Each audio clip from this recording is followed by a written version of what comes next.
All right, so welcome again to Summit Birth Utah's first ever virtual meet and greet.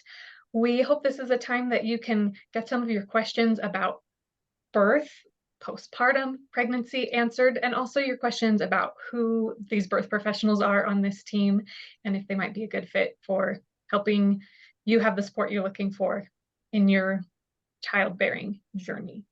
So tonight, we're going to start with introductions from each of the Summit Birth Utah team members. I should start by just introducing myself. I'm Sarah Pixton.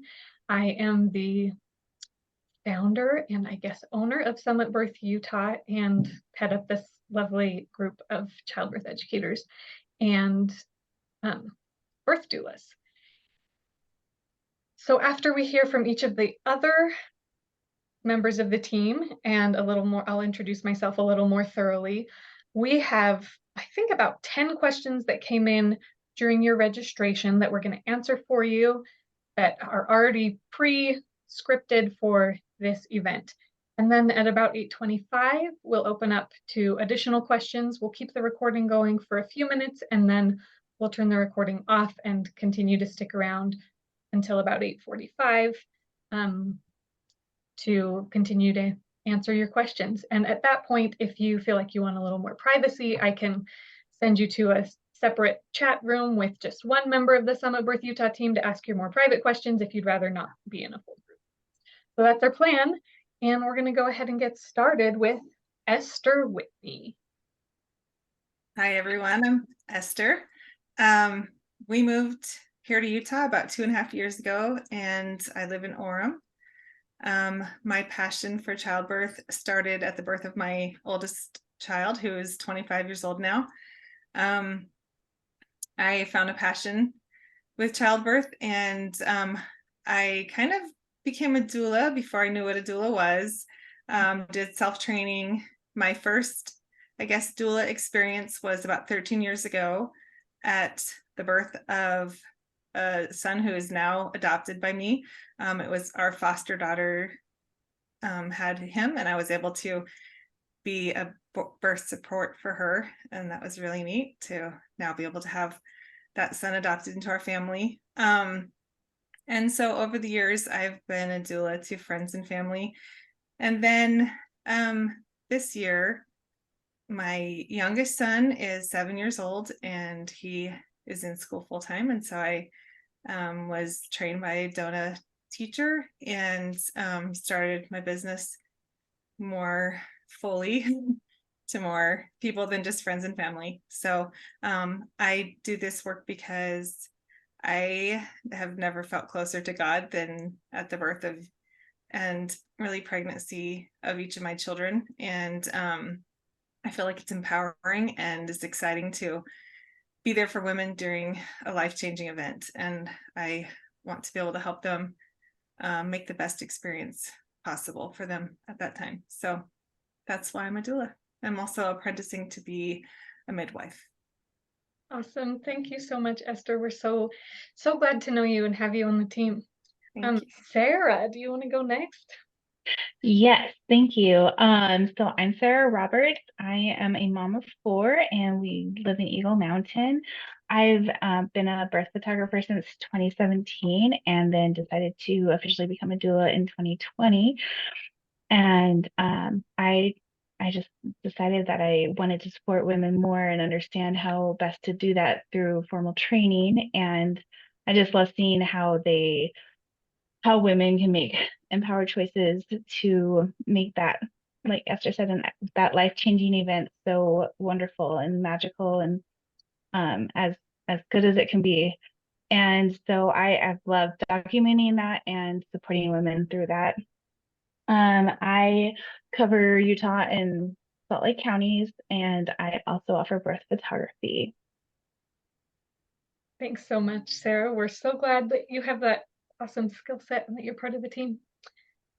Eliza, our last currently practicing birth doula. Do you want to introduce yourself? Hi, I'm Eliza Payne. I'm also a mom of 4, and I also fell in love with birth after giving birth the first time almost 10 years ago. And I just have such a passion for it. And I love supporting women to have the most like positive and empowering birth experience that they can. I believe it's one of the most important events in someone's life. And it's always an honor to be in that space and to be able to walk that journey with people and to help educate them and just help them feel supported and seen and heard. I've been doing this for almost 2 years. I was officially trained about 1.5 years ago, and it's just my favorite thing in the world. I love it so much. Thank you, Eliza. We love you too, and we're so glad you're on the team. And now we're going to shift a little bit, and you get to meet Charity, who is right now acting as a childbirth educator on the team. Hi, everybody. I'm Charity Wright. I teach both group and private in-person childbirth classes here in Provo. So depending on how far you want to drive, probably, Utah or Salt Lake counties. And I am also a trained doula, but I'm not currently taking doula clients right now, kind of focusing more on the education piece. But my professional background is in education. So I worked before I had my own kids, I worked in education and research and then in middle schools. Middle school is fun.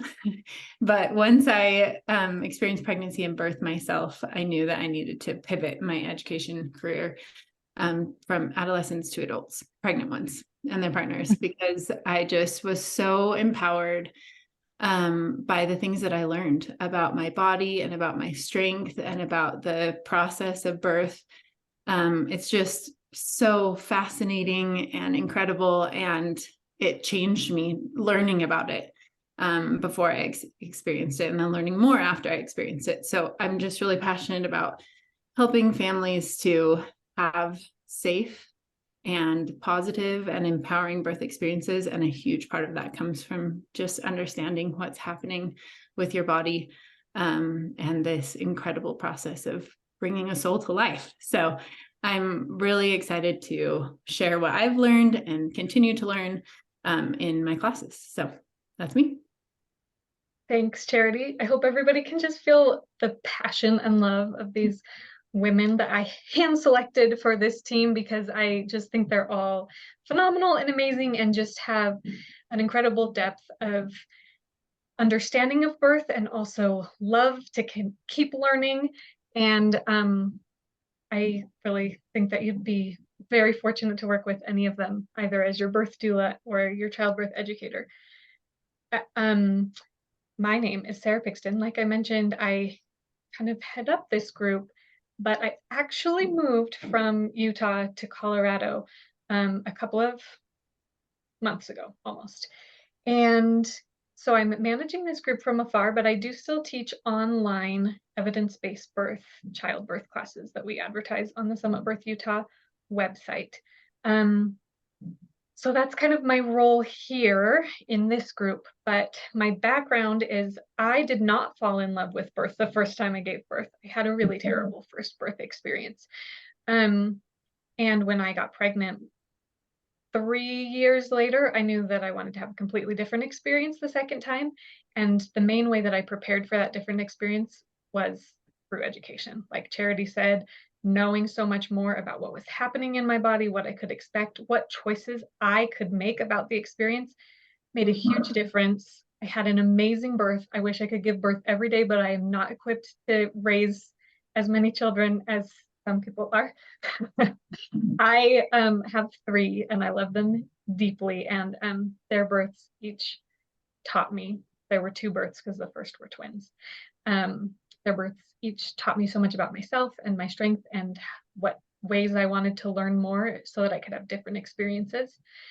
After the amazing birth of my son, I could tell that people weren't really expecting me to gush about how much I loved giving birth. And I thought, this ought to change. We need to support women giving birth so that they just want to tell their friends and family afterwards how awesome it was and how strong they are and how incredible it was. And yes, it was hard, but oh my goodness, did you know I could do that? I'm incredible. That's the message that I want my clients to have. And so I've been working in the birth space for 5.5, almost 6 years. And worked most of that time as a birth doula, and I'm now spending more time as a childbirth educator, currently online, and then I'll be offering some services in Denver, Colorado, if any of you find yourselves over this way. That is me, and this is the team. So we are going to move on to the next section of this meeting, which is where we're going to answer questions that you submitted in your registration forms. So we're not going to have people piping in with new questions just yet, but if you have them, hold on to them because there will be time for that later. So I will be directing each of these questions at one of our panel members from the Summit Birth Utah team, and she will answer it, and then we'll go through all of the questions we received that way. So our first question is for Charity, who is our childbirth educator. And it's kind of a long question, but I'm going to read it all so we know all the different details you're going to touch on in your answer, Charity. What information do you cover in birthing classes? I am a first-time mother looking for a class to help me understand the logistics and process of labor and delivery, as well as breathing and pain management techniques to help labor go smoother. I would love to learn about ways to help protect the pelvic floor and prevent tearing as well. Charity, do you teach a class that teaches any/all of those things? I just happen to, yes. So the group class that I teach here in Provo is called Navigating Your Unmedicated Hospital Birth. It was created by Sarah, and it's amazing. I think it's such a cool class because it's so comprehensive. So as you might have picked up from the title, it is especially great for women who are interested in exploring an unmedicated birth in a hospital setting, but it really is so comprehensive it would be great for any type of birth, really in any setting. And I love that Sarah has created it that way, that it's not limited by any specific methodology or curriculum. It's really comprehensive. So everything that was mentioned in this question is definitely covered in that class. It's everything from basic anatomy of the female body to, how hormones and physiology work together to get a baby out. And then we do a lot of work around comfort measures and coping skills that you can learn and discover and practice to help prepare for birth. So we go through in this class a lot of drug-free options, but also looking into the risks and benefits of just all kinds of different pain relief or coping skills or comfort measures that you can use in birth. So there's a big practice element of that. Of birth, and just exploring how we can get out of a fear and tension and pain cycle and get into a better cycle of trust and of less pain and less fear and more empowerment, like we've been talking about, that birth can be so empowering. But so we talk a lot about what to expect in different stages of labor, what to expect in a hospital setting, what your options are. As you go through that process. Of course, birth is unpredictable. It's one of the last mysteries left in our human world, but just knowing the different options and kind of as much as you can, what to expect. We try to go through a lot of that. But the class also includes a lot of information about after you have a baby, about postpartum experience, how your body will heal and how your mind might adjust, and we also have our last session is about breastfeeding and newborn care. So how to take care of this baby that you just brought to the world, right? So it really is super comprehensive from pregnancy all the way through till you have a little baby. And so it would definitely cover all the things in that question. I also offer private birth classes. So if there are just bits and pieces of that people are more interested in learning about, Sarah and I can work together to kind of create a custom class if you would rather do it without a group. But there are a lot of benefits with being with other expected parents and learning from them and getting to know them. So yeah, I think I covered it. Did I cover it? Thank you for that detailed summary of all of the things that you will learn if you take either a private or a group class from Charity. I think it's just something really, really beneficial that we offer as a team is really comprehensive care. It's not just about pregnancy. It's not just about the moment of birth. It extends into postpartum. And I think that's something that all of us want to provide, that type of comprehensive care for all of our clients. Yeah, unfortunately, it's something that is often lacking in the US medical system. So we're really passionate about you getting consistent attention and care and support throughout your pregnancy, birth, and however long you feel like you need support in the postpartum period. Thanks, Charity.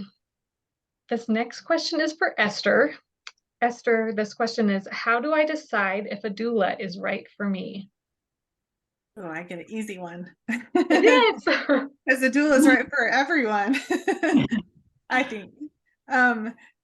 So unless you have a totally awesome mom or sister or someone that's going to be in the room with you the whole time, and is well trained on childbirth and all the options you want, if that's the case, they could probably act really well as a doula for you. But if that's not the case, I think a doula is super important for every mom that's going to be giving birth. If I were running a marathon, while it would be comforting to have like a good friend or a sister or somebody there with me, if they had never run a marathon before, I'd really probably want someone who had run a marathon a few times and could give me all the tips and everything, know when I was going to hit a wall and maybe what to do about it, and just whatever to make that easier for me, and so that I felt like I knew what was coming and what to expect.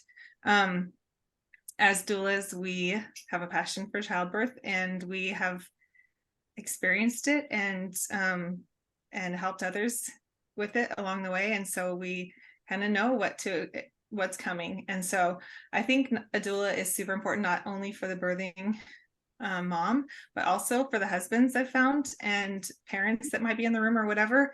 They really love the person who is having a baby, but a lot of times it's their first time, or they don't have the same experience as we do. And so when the mom comes to a certain point, they can get kind of scared or worried, or what's going on, and having a doula there that is calming and comforting and reassuring, and no, this is a good thing, this is exactly how it's supposed to go, really is comforting for the fathers a lot, and the moms as well. And I just think having someone that's like a really great friend that knows exactly what you want and is your advocate and your support person during a time of birth, like what better of a thing could you have than that? And that's what a doula is. And so the Harvard Health Letter said that having a doula helps with less medical interventions, fewer complications, and shorter hospital stays. So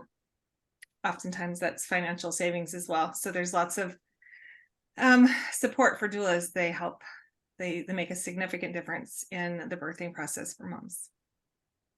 Agreed. Oh, Esther, thank you so much for sharing that. Eliza, this one's for you. I've had 2 non-emergency C-sections. What are my chances of being able to have a Vbac next time? And just for our listeners who aren't aware, Vbac stands for vaginal birth after cesarean. Go ahead.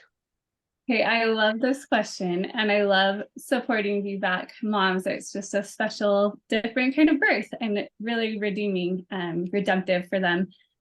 So the quick answer is Vbac success rate is between 60 to 80%. So pretty good chances that you will be able to go on and have a Vbac.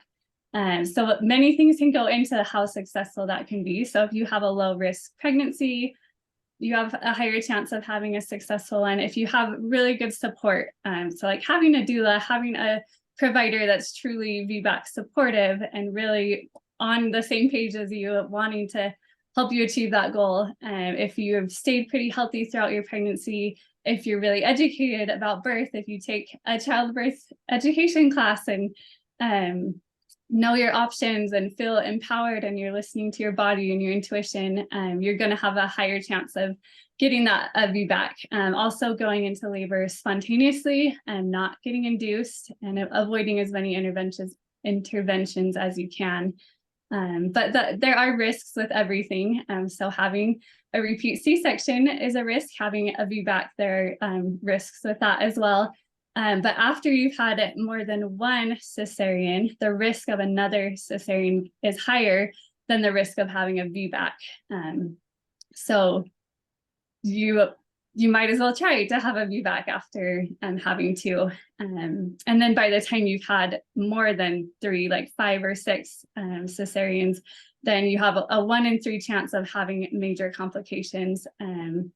So the ACOG says that having a VBAC is safer than having a repeat C-section. Thanks, Eliza, for all that information. That was a well-researched answer. Sarah, it's your turn. You haven't done one of these yet. The question is, how do you support a mom when she wants a hospital birth and an epidural? Do doulas do anything? Oh, yes, for sure. And I love that because I think it brings up the question of the support happens right in that moment, but that support happens before, as we talk about and prepare in a prenatal meeting. We're going to discuss, if the mom wants to have a hospital birth with an epidural, what does that look like? And all the benefits, the risks, and go through all of those together so that we have a plan. And not only that, just talking about what it looks like, especially if she's never experienced one before. And I've supported many. I've had epidurals myself, and so I'm really well acquainted to what happens. And but in the moment, I don't treat her any different than I would any other clients. I mean, there's still comfort, ways to comfort someone, words of encouragement, especially when you're, maybe you changed your mind and you chose an epidural after, several hours. And, there's a point you're going to need lots of words of encouragement there. I've seen that with one client that felt just terrible, felt like she failed. And I had to remind her that's not the case at all. And so I think a doula is even just as important, if not more, if an epidural isn't placed, just so that there's someone there who's walked that path and that can be there for them, and as well as like their partner or spouse. And so, yeah, there's still more to be done. And not to mention, if they choose to not push on their back, there are, different ways to push as well, and bringing that up so that they know that just because you have an epidural doesn't mean you have to, X, Y, and Z is going to happen. You have still more options than you realize. Thank you, Sarah. Thanks for giving all those details and examples. A doula is for everybody, like Esther said. So I'm mindful that I told you at 8:25 I would open the table to having currently attending participants ask their questions. We do have still some more questions that were sent in, but I'm going to go ahead and open it up for questions after I answer one more right now, and then we'll likely come back to these questions throughout the rest of this meeting. But if you have anything burning within you and you have to get off at 8:30 or 8:35, I want to make sure that you have an opportunity to ask that question live. And if you sent in a question that hasn't been answered yet, stick around because we'll get to it. The last question I'm going to answer before we go to that is the typical cost and benefits of a doula, and whether it's covered by insurance. So I know that cost is always a concern. There's crazy inflation going on right now. We're trying to be wise and prudent and budget for our families. And a doula is an investment, but I invite you to think of it as an investment in your birth experience. And it can also, like Esther mentioned, end up saving on hospital costs if you have shorter stays, if you use fewer interventions that are billed on your stay there. So on our team, we have 2 different price levels. We've got doulas who charge $1,100, so $1,100 for their full package. That includes normally about 2 visits during pregnancy, and then text, call, email support throughout your pregnancy and into early labor. And then when you're really in active labor, they show up and give that by your side support, whether it's 2 a.m. or 5 in the afternoon, and they're there with you, supporting you until your baby is born in your arms and you've settled in with your new addition. And then at some point, an hour or 2 normally after birth, the doula starts to feel like, okay, I'm kind of a third wheel. This is mom and dad bonding time, and they step out and head home and then check in with you about a week later. So that package, we've got an $1,100 package. Sorry, we have doulas who work at the $1,100 level, and then we have a doula at the 1250 level. So just a little bit more, because she's a little bit more experienced. But we try to really, in the scheme of things in Utah County, we try to charge a middle of the ground price that reflects the experience and expertise of our doulas, but isn't over the top, because we recognize that you do have a lot of strings pulling on your finances. If you're wondering how you're going to pay for that $1,000 plus cost, and you're looking for ideas as you brainstorm, you are in luck, because I recently wrote a blog post called "Why Are Doulas So Expensive?" But then it gives a lot of ideas about how to find money for being able to hire a doula.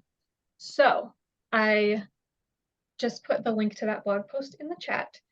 And I will also say that Summit Birth Utah has a grant program. We recognize that sometimes financial constraints are more than just, oh, the budget's a little tight, but like that seems completely out of reach. And we have big hearts and want everybody to be able to have support during birth. So we offer grants of various sizes depending on needs, and are happy to be able to provide those. So if you're in a situation where that is something that is going to be the way that you would be able to have a doula, we have a grant application, and I just put that link in the chat as well, so that you can check that out. We do not currently have any doulas in our group who are covered by insurance. I know of one in Utah County who is currently taking insurance. So unfortunately, insurance companies don't adequately compensate doulas. So it's something we're working towards figuring out. But right now, we don't in our group take insurance. Okay, it's 8:29, and I'm going to open it up to live questions from anybody here. You can feel free to unmute yourself, turn on your camera if you want, or you can just type your question in the chat, and we will answer any questions that you have right here and now.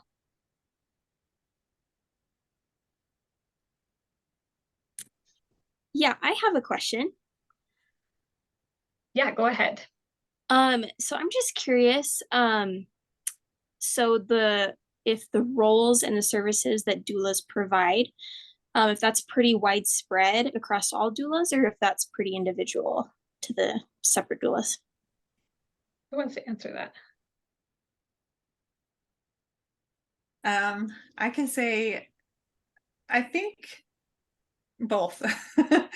I think a couple prenatal visits and then being there at the birth and what postpartum one is pretty standard amongst most of the doulas I know.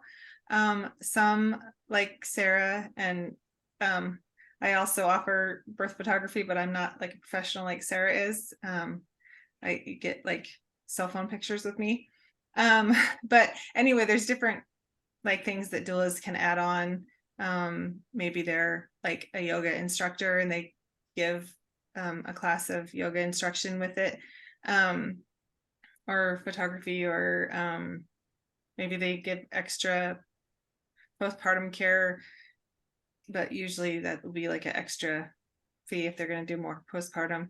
I'm trying to think, you guys help me think of other things that doulas can throw into their package, kind of individualize it. And Maybe also massage. Oh, go ahead. Sorry. I think we were saying the same thing, massage therapy. Yeah. But I'm wondering if the question is more like, how we handle the support during the birth. I think that is very, individual, unless I'm misunderstanding, and that I'm going to be a little different than Eliza or Esther, and that, you're going to click with a certain doula and not worry so much about what they offer, but or how they're going to do it. So whether or not you feel like this is someone that you really connect with and click with, that you want to have and be super vulnerable with, because that I think makes more of a difference than what they personally offer than anything else. Yeah. Thanks, Sarah. And that's why most doulas and every doula on our team offers a free consultation. Before you go ahead with signing anything or making any payments, you can chat with as many doulas as you want for about half an hour and get to know them and see who you would feel most comfortable with. Are there any other questions that anybody here wants to add in before we go back to some of the other questions we had? And if you have a question that you would like to ask more privately, after we turn the recording off, can you just send me a direct message in the chat right now, just saying I have a question for after the recording's off, so that I know what to plan for. I have a question. Yeah. I'll put my video on. Hi, I'm Diane. I'm a postpartum doula. And I appreciate that Charity does a section about postpartum in our classes, because I think especially first-time moms kind of maybe feel like the rug gets pulled out from under them when they have their baby. And so much emphasis is on birth, but they don't know much about postpartum. So I was just wondering, it sounds like you do a typical one postpartum visit, and then if needed, you can do more. But what about, I'm just kind of curious, do you ever educate the mom beforehand, or is just all the emphasis on educating about birth, not in the birth education classes, but I mean just as a doula when you do those visits? I think that's something that can vary from doula to doula. So if you want to chime in with what you offer, each of you. I'll say something. I always like to cover the postpartum at least for maybe 20 minutes, and I have handouts that we go over and like things for the couple to fill out together so they feel a little more prepared, because I do feel like it's really important to spend some time preparing and thinking about that time and not just the birth.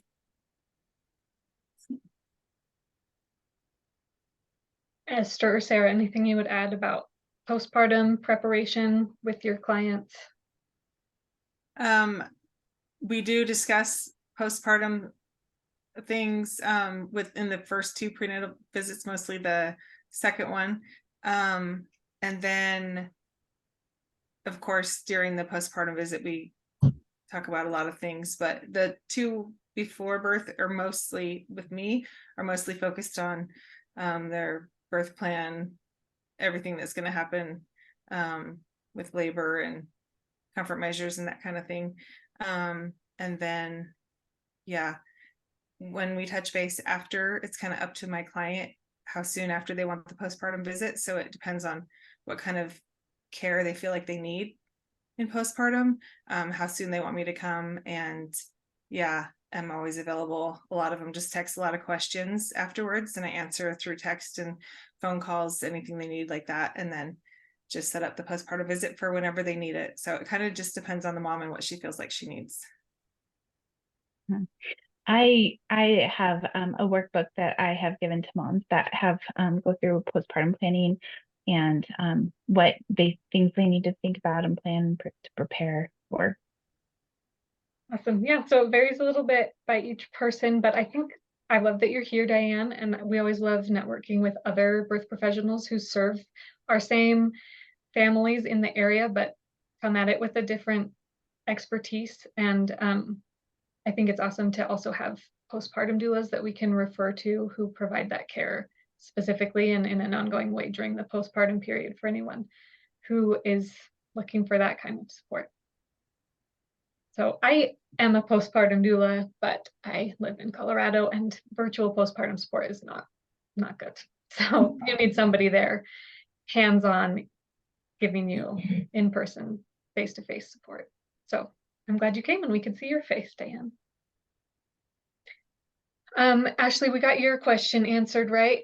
Looks like we got another question. What do you carry in your doula hospital bag? Do we all bring the same stuff or different? That's a good question that I don't even know the answer to. And so some people have a big hospital bag, and some people, or doula bag, and some people have barely anything. So it would take a while to list all of the things, but I want each doula to share their favorite tool in their bag. Or their most used one. Or mine would probably be my essential oils. yeah, I use those a lot, and my clients like those a lot. I bring a birth stool also, because a lot of hospitals don't have a birth stool. You're awesome. And a rebozo, tennis ball, snacks, because sometimes I smuggle the moms some snacks when the doctors aren't looking. So Because it's evidence-based to eat and drink during labor. right. What was I going to say? Oh, will you tell people what you do with the essential oils? Do you diffuse them? Do you? I don't usually Topically? diffuse them. I know some hospitals don't like that because some people have allergies or don't like the smell or whatever. I a lot of times just hold it under their nose, and I'll try different ones, because in prenatal visits I'll ask like which ones they typically like, and we can kind of go over some prenatally. But it's kind of neat how during birth what you want, what calms you, the way that you react to them can change. And sometimes even one oil that they've loved through most contractions, you get closer to transition and they're like, get that away from me. Like, I'm done with that. So just kind of helping, trying different ones and see what they like at the moment. I have a few favorites that are kind of standard ones. Yeah, sometimes you can put it on like a water birth. We put it on a washcloth where she could kind of hold it up there. Or we held it up there to her nose where it's kind of more consistent. Yeah, they can have profound effects on laboring women. So yeah. Cool. Sarah answered in the chat. I'm going to read it aloud so that people who aren't looking at the chat can see it. Sarah has massage tools, a rebozo, rice bags for a heat pack, a neck pillow, ideas for positions, and a handheld fan. Those are a few off the top of her head. Eliza, what are your favorite? And Sarah, do you want to say anything else about that? Okay, Eliza. Yeah, it's hard to choose just one thing, but maybe something that hasn't been mentioned. A comb. A lot of my moms lately have really liked using the comb to squeeze during contractions, and honey sticks for just a little boost of energy. Yeah. So I love my rebozo too. Yes. I'm going to jump in on this one and mention a couple that haven't been mentioned. I have a TENS unit in my bag that I would use about half the time. It stands for transcutaneous electrical nerve stimulation, and it gives you just a little bzz on the skin. You put it on your lower back, and it helps direct your attention somewhere else, especially when labor gets more intense. And it also, because it's a kind of unpleasant sensation, it tells your body to create more pain relieving hormones, endorphins. So those are circulating more in your body, which is kind of cool. You all mentioned rebozo. Who wants to give a 30-second description of what a rebozo is? It's a scarf, basically. It's, used in Mexican cultures, and it can be used for so many things. It can be used to help shift the belly to help get baby in better position, or it could be used as a comfort measure in like doing hip squeezes in a different sort of way. It can be used for like pulling, like if you're pushing, you can pull on it and somebody else can pull it, like tug of war type of thing. Those are just a few of the things. Anybody else want to mention? So many ways. All right.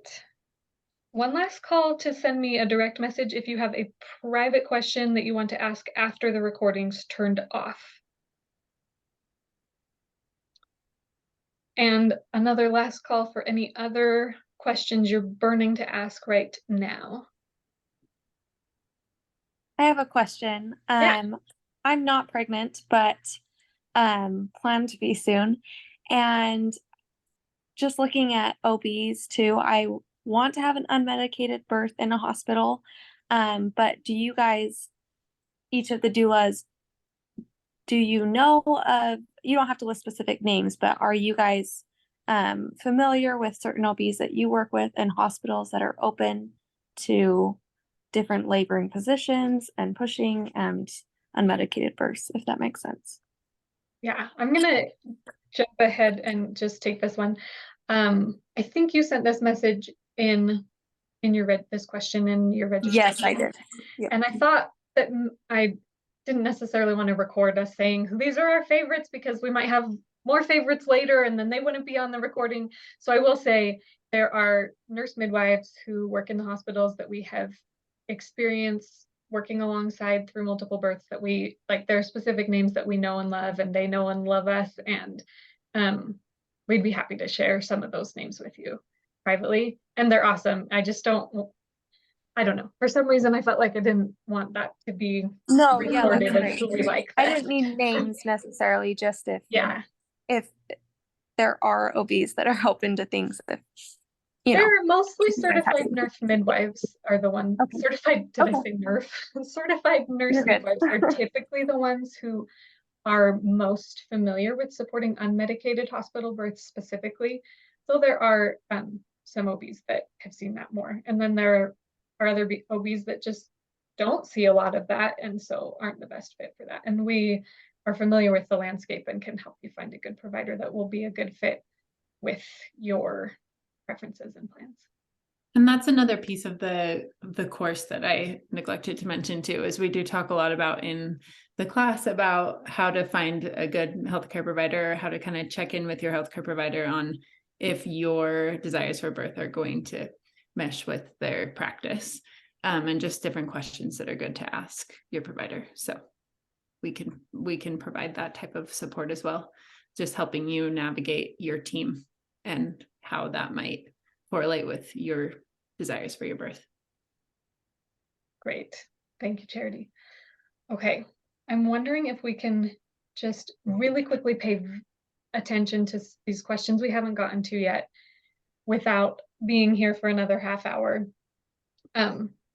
So 1-sentence answers for these couple of questions I'm going to fire at you now. Charity from from a birth class perspective, and Sarah from a doula perspective, what's the change in expectations and resources that are helpful from a second birth versus a first birth?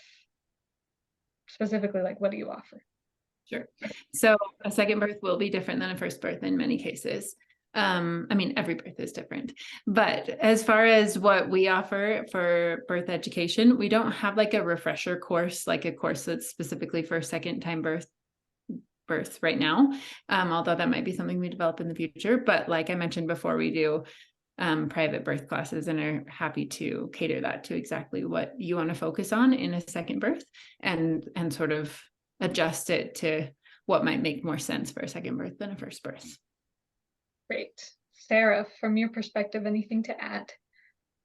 Yeah, I guess like, knowing, just adjusting your expectations that like now that you've gone through it, you kind of know what to expect, but to also expect the unknown still. But to be open to trying different things to just improve on the experience that first time. And just like, I think even looking at the resources that there are, even if it's for first time mom, just like, still looking at that as something valuable, even still. But I would look for local groups. Like I know there's the birth circle groups, and talk to other women who have experienced multiple births and get their perspectives on those things as well. And so instead of just like online things or books, but talk to other women that have and support empowering birth. Thanks, Sarah. Esther, a bullet point list. What postpartum needs do your clients typically have? Like a verbal bullet point. You don't have to type it up. Recently, one of my clients wanted me to help her give her newborn a bath, their first bath. Sometimes that can be scary. They get a little slimy and slippery. Sometimes interacting with her other children while she's doing something with the baby. Sometimes help with some breastfeeding, or processing the birth. A lot of times women want to talk about that and re-talk about it. And it's just something inside I think you innately want to share and discuss and process afterwards. Sometimes just helping care for the baby, or while they take a nap. And yeah, a lot of times it's just a lot of questions about things. Now that the baby's there, they have a lot more questions, and kind of just easing their mind that everything's okay. Yeah. Thanks, Esther. Eliza, I'm going to come to yours at the end. I'm going to quickly answer a question about, are there good exercises to tone the core, return to your pre-pregnancy body, especially after this was after a third child and wanting an exercise routine. The best thing I can do there is refer you to a pelvic floor physical therapist who will be able to assess your body and what you need to be able to return to a state of whatever level of exercise you want to be able to do in a healthy way that won't push your body, that will allow you to heal and be feeling good and confident in your body and feeling proud of the lives that you grew inside of your amazing, amazing body. Eliza, how do you meet with other birth professionals in the area? What kind of networking goes on behind the scenes? Yes, so first of all, I would recommend joining the Utah Doula Association. There's a great Facebook group where you can just interact with other people and comment and just see what the different events that are going on, and just trying to be active on there and reach out to people that you think you might connect with and meet them in person. That's how I've had the most success, I guess, is meeting one-on-one with people. And I think it's a really valuable thing, making those connections and friendships and having that support. It's so essential as a doula, because it can kind of feel lonely sometimes going through all these experiences, and just having people to bounce ideas off and process the birth from your perspective. And yeah, so just meeting with other doulas is something I really recommend. You could go on a walk or go meet at a park or have lunch. There's a lot of different things you can do. Thank you. All right, everyone, thank you so much for attending tonight. I am going to stop the recording at this point. There's the button.